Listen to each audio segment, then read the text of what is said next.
जय हिंद साथियों, स्वागत है आपके अपने YouTube चैनल मैथ विद संतोष में। आज हम लोग इस वीडियो में ट्रेंगल के कॉन्सेप्ट को पढ़ेंगे। ट्रेंगल में equilateral triangle, right angle triangle और एक जनरल ट्रेंगल, बस 3 तरह से ट्रेंगल का क्वेश्चन पूछा जाता है। एक इक्विलैटरल ट्रेंगल से पूछा जाता है, राइट एंगल ट्रेंगल से पूछा जाता है और एक सिर्फ ट्रेंगल लिख के दे देता है।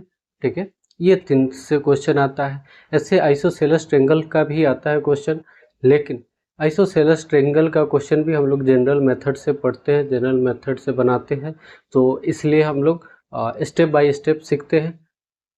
सबसे पहले इक्विलैटरल ट्रेंगल को समझते हैं। इक्विलैटरल ट्रेंगल क्या होता है? तो इक्विलैटरल ट्रेंगल ऐसे ट्रेंगल को कहते हैं जिसका तीनों साइड, उसमें 3 साइड होता है। ट्रेंगल है तो 3 साइड होगा और तीनों साइड इक्वल होता है, उसका तीनों एंगल इक्वल होता है। ठीक है, क्या क्या बोले? उसका तीनों एंगल इक्वल है, यानी 3 एंगल्स है और all angles are equal, all sides are equal, तो वह क्या कहलाएगा? इक्विलैटरल ट्रेंगल कहलाएगा। समझिए, फिगर से हम लोग समझते हैं। ये इक्विलैटरल ट्रेंगल है, इसमें 3 वर्टेक्स है, 3 वर्टेक्स है, vertex A, vertex B, vertex C है। ठीक है, इसमें 3 वर्टेक्स है और वर्टेक्स के साथ साथ साइड को अगर देखें तो ए बी साइड, ये साइड बी सी के इक्वल है और बी सी साइड ए सी के इक्वल है, तो कह सकते हैं कि तीनों साइड एक दूसरे के इक्वल है। क्लियर है? हमने क्या बताया कि ये वाली साइड इसके इक्वल है और ये वाली साइड इसके इक्वल है, इसका मतलब ये तीनों साइड एक दूसरे के इक्वल है। इसमें 3 एंगल्स है और ऑल एंगल्स आर इक्वल, यानी ये एंगल और ये एंगल, 3 एंगल है और तीनों एंगल जो है एक दूसरे के इक्वल है। अगर हम मानते कि ये मेरा x डिग्री है तो ये भी x डिग्री है और ये भी x डिग्री होगा। अगर ये तीनों x है, यानी x प्लस x, तो हम जानते हैं कि एक ट्रेंगल 180 डिग्री का होता है। तो x 2x और एक और x 3x का वैल्यू 180 डिग्री, तो 3 से ये कटेगा 60 टाइम में, तो कह सकते हैं कि ईच एंगल 60 डिग्री होगा। इसमें कोई दिक्कत नहीं होना चाहिए। क्लियर है? अब बात करते हैं इसका एरिया क्या होता है, पेरीमीटर क्या होता है।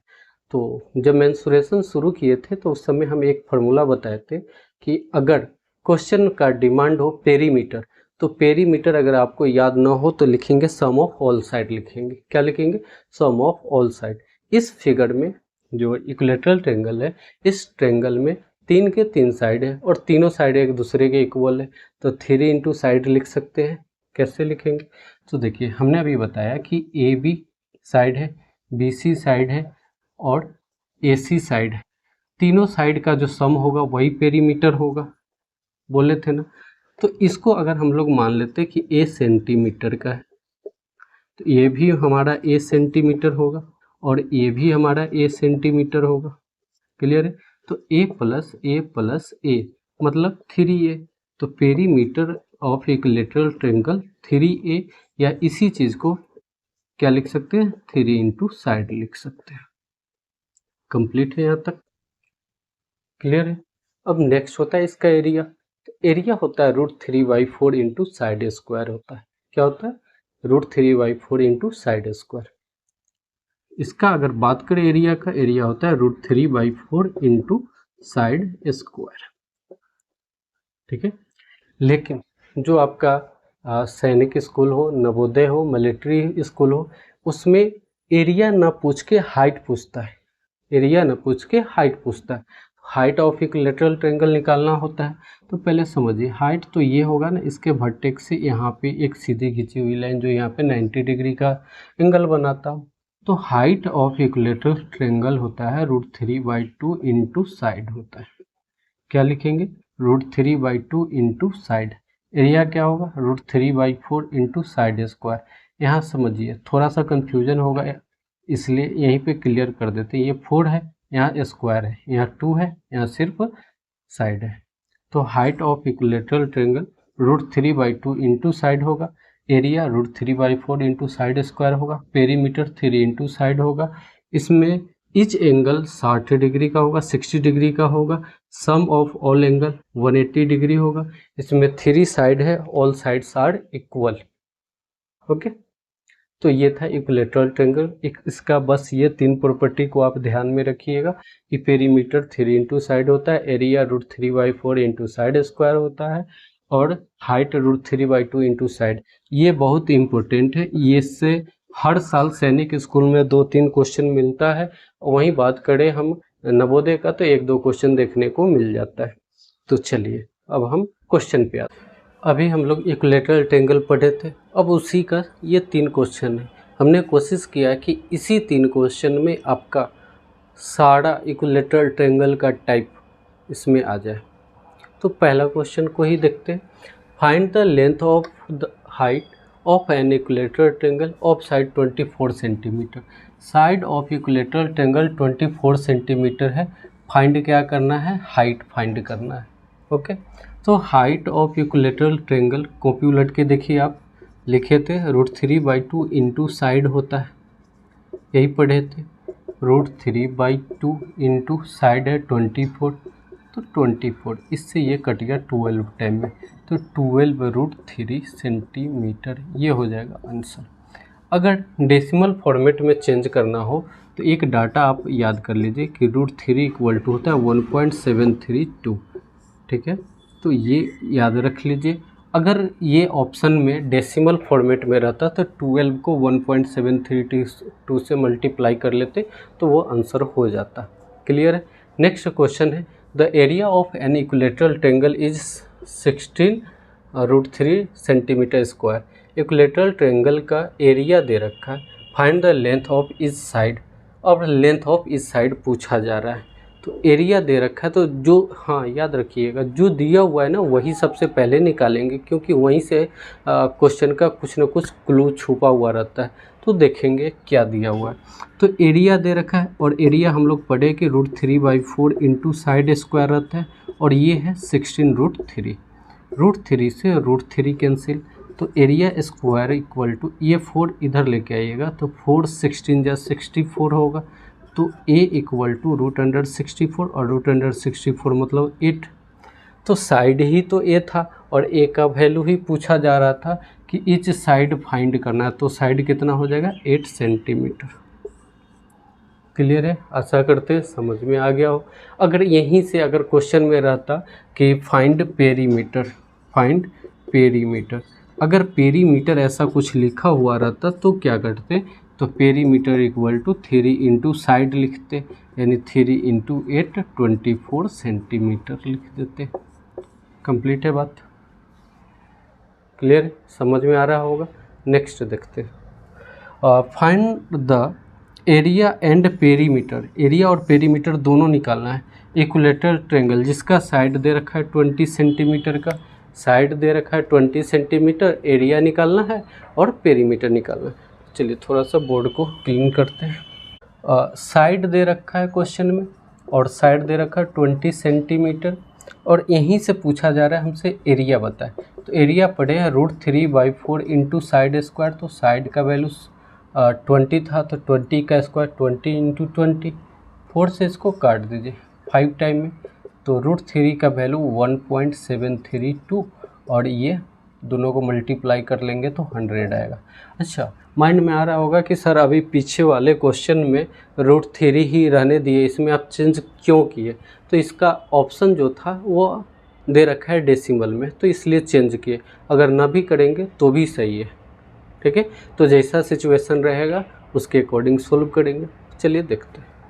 ऐसा कुछ लिख लेंगे, मल्टीप्लाई करेंगे तो 00 है, 00 के कारण यहाँ से डेसिमल हट के इस जगह पे आ जाएगा, तो लिख सकते हैं 173.2 सेंटीमीटर स्क्वायर हो गया। क्लियर है? यहाँ से एरिया ये निकल जाएगा 173.2 सेंटीमीटर। अगर बात करें पेरीमीटर का, तो पेरीमीटर 3 इंटू साइड होता है, यानी 3 इंटू साइड गिवन है 20 सेंटीमीटर, तो 23 जा 60 सेंटीमीटर, ये हो गया आंसर। तो एरिया ये है और पेरीमीटर ये है। आशा करते हैं वीडियो पसंद आया होगा।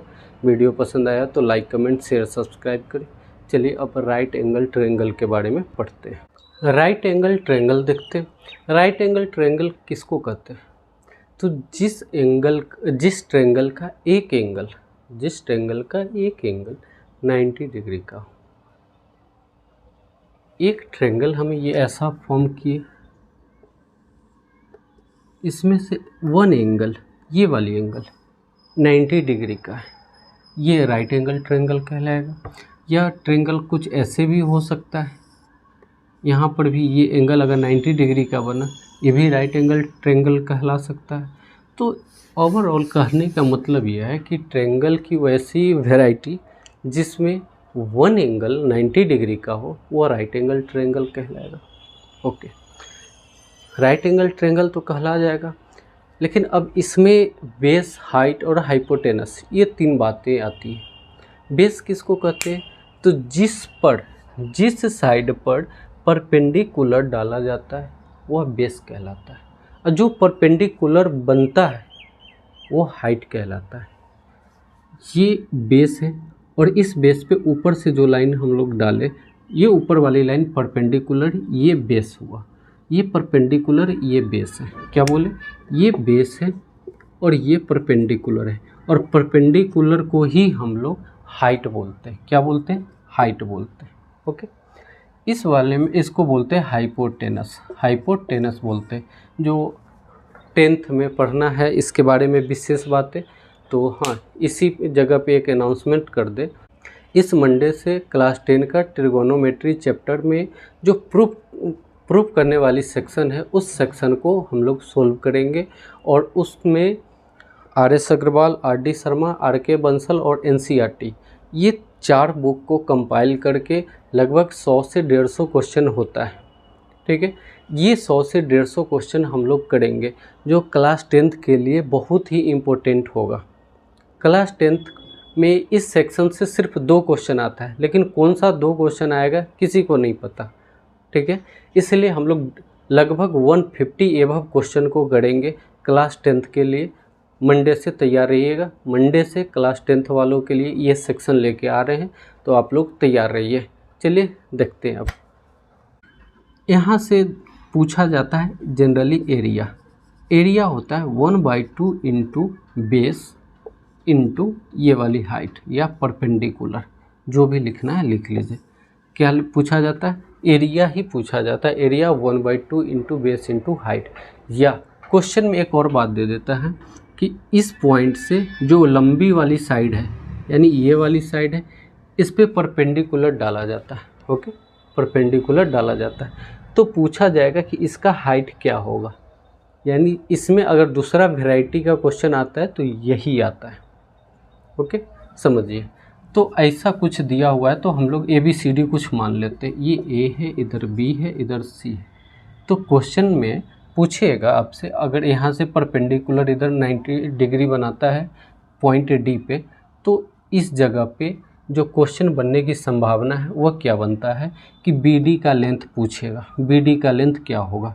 तो आप क्या करिए कि 1/2 इंटू इसका ये वाली राइट एंगल ट्रायंगल का area base into height AB है, इक्वल टू 1/2 इंटू बेस, इसमें AC हो जाएगा, इंटू BD। यानी 1/2 से 1/2 कैंसिल कर दीजिए, तो BC into AB by AC equal to BD। ये फार्मूला खुद ब खुद बन के तैयार हो गया। तो जब आपसे BD के बारे में पूछे, BD के बारे में, तो AB और BC को मल्टीप्लाई करके AC से डिवाइड कर दीजिए, तो BD का वैल्यू खुद ब खुद आ जाएगा। क्लियर है? हमने अभी 2 कॉन्सेप्ट बताया। एक राइट एंगल ट्रायंगल का एरिया पूछे तो 1/2 इंटू बेस इंटू हाइट। जब इस कॉर्नर से, इस वाले कॉर्नर से जो 90 डिग्री वाला कॉर्नर है, राइट एंगल वाला कॉर्नर है, उससे हाइपोटेनस पे एक सीधी लाइन खींची गई या बड़ी वाली साइड पे खींची गई जो लाइन है, उस लाइन का अगर डिस्टेंस पूछे तो क्या होगा? तो BC into AB by AC। Clear है? अब हम इस पे क्वेश्चन करेंगे। राइट एंगल ट्रायंगल से बहुत सारा क्वेश्चन बनता है। जनरली हम 2 क्वेश्चन लिए, इससे आपका सारा डाउट क्लियर करने का कोशिश करेंगे। चलिए देखते हैं। Find the height of triangle having an area 72 centimetre square and base 16 centimetre.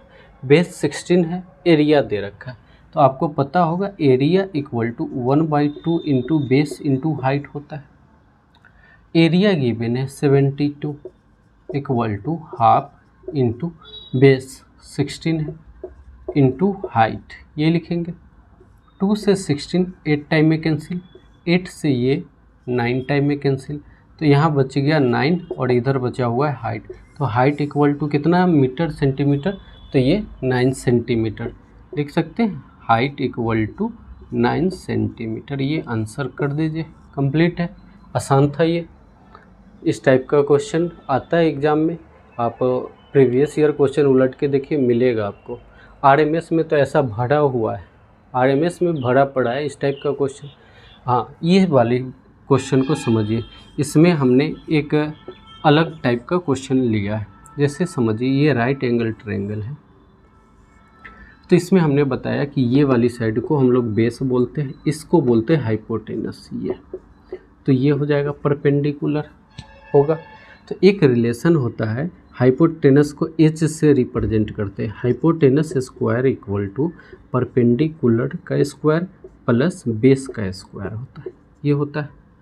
इस क्वेश्चन में परपेंडिकुलर दे रखा है, बेस दे रखा है, सॉरी हाइपोटेनस दे रखा है, बेस दे रखा है, परपेंडिकुलर फाइंड करना है। तो बेस इधर उठा के ले आएंगे तो परपेंडिकुलर हो जाएगा। तो लिख सकते हैं perpendicular square equal to hypotenuse के स्क्वायर माइनस बेस का स्क्वायर। ये फार्मूला है, इसको आप ना ध्यान में रखिएगा, याद ही रखिए। हाइपोटेनस है 3.7, इसका स्क्वायर माइनस बेस है 1.2, इसका स्क्वायर। जब इसका स्क्वायर करेंगे तो 13.69 होगा, इसका 1.44 होगा। जब दोनों को माइनस करेंगे तो 12.25 होगा। ये शायद 3.5 का स्क्वायर होता है। तो परपेंडिकुलर स्क्वायर इक्वल टू इतना, तो परपेंडिकुलर इक्वल टू 3.5 होगा। मीटर में है तो मीटर, तो ये जो है 3.5 हो गया। ओके, अब आपसे पूछ रहा है कि एरिया बताएं। क्या पूछ रहा है? एरिया। तो area of equilateral right angle triangle 1/2 into base into height पढ़ते हैं, ठीक है। और हाइट में यहाँ पे परपेंडिकुलर यूज हुआ है तो परपेंडिकुलर बोलेंगे। 1/2 इंटू बेस, देखिए 1.2, परपेंडिकुलर कितना आया 3.5, 2 से इसको काट दीजिए, 0.6 टाइम में कटेगा। अब 0.6 से मल्टीप्लाई कीजिए, 6 5 जा 30, कैरी 3, 6 3 जा 18 और 3 21। अब ये डेसिमल के बाद एक नंबर और यहाँ एक नंबर, 1 1 2 होता है, तो 1 1 2 यहाँ पे हो गया। तो एरिया 2.1, क्या लिखेंगे? एरिया 2.1 मीटर है तो मीटर स्क्वायर, सेंटीमीटर रहता तो सेंटीमीटर स्क्वायर लिखते। क्वेश्चन में मीटर था इसलिए मीटर स्क्वायर की। तो आशा करते हैं राइट एंगल ट्रायंगल समझ में आ गया होगा, ठीक है। मिलते हैं नेक्स्ट वीडियो में, तब तक के लिए धन्यवाद। अपने दोस्त तक फैलाइए बात को कि सर क्लास 10th के लिए भी वीडियो लेके आ रहे हैं, और सैनिक स्कूल नवोदय RMS सिमुतल्ला, ये लोग मेरे साथ जुड़ जाएं, हर हाल में जुड़ जाए, क्योंकि पिछले 8 साल का एक्सपीरियंस है और 8 साल का एक्सपीरियंस पहली बार ऑनलाइन हम देने जा रहे हैं। तो रेडी रहिए आप लोग। धन्यवाद।